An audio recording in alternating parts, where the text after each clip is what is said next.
Good morning. Hope everyone's doing well out there. I'm kind of under the weather, so I took a day off work, which is pretty rare for me. I think I've done that. This may be the second time I've done that since I've worked at my job.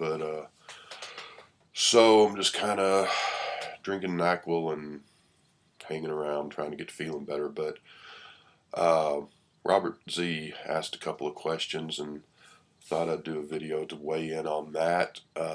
Do the first one, do the second one in another video.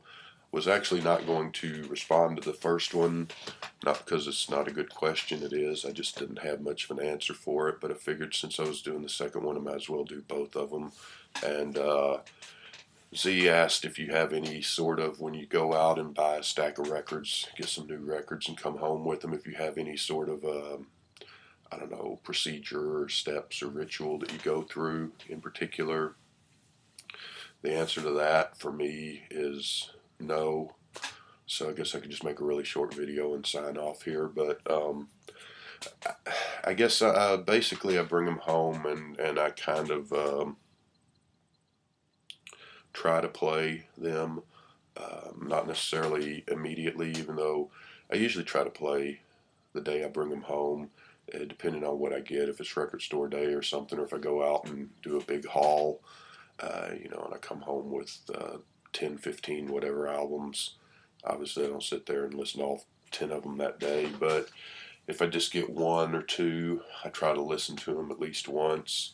Um, you know, I put them in the plastic bag. A lot of times when I go to one of the record stores here in Fort Worth, they already have a plastic bag with them, especially if they're used. And if they don't, if they're new and sealed, I'll just, tell the guy to throw a plastic bag in there to put it in. Uh, take them out, look at them. I like to look at if they're sealed, take them out, see if there's the inner sleeve, the gatefold, if there's one, if there's any posters or anything like that, read the liner notes. I like to do that while I'm listening to the record, sit there and look at the cover and read the liner notes and all. I've done that pretty much all my life that I've been listening to records. But like I said, I try to listen to them as quick as I can. There are exceptions. That being said, here's a couple albums I bought back around December, January that are still sealed, as you can see, and I just haven't gotten to them yet.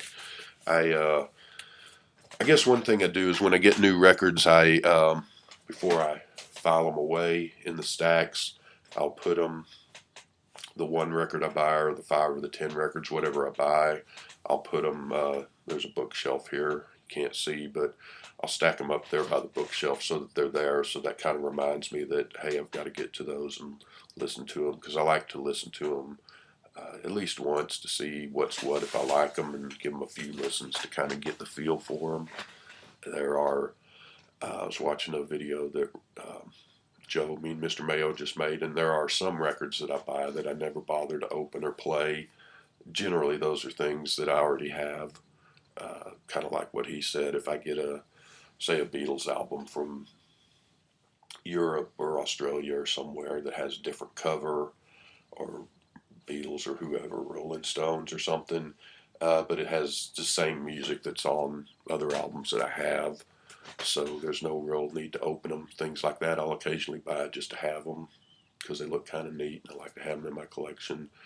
And so I guess that's the answer to that. I don't do too much. Like I said, I just set them aside so that I'll get to them before I put them away in the shelves, and at least kind of look through them and try to play them in the first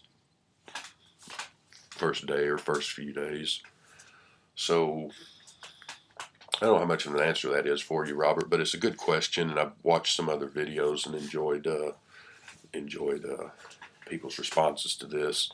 I'll be back with the second of your questions here in just a second.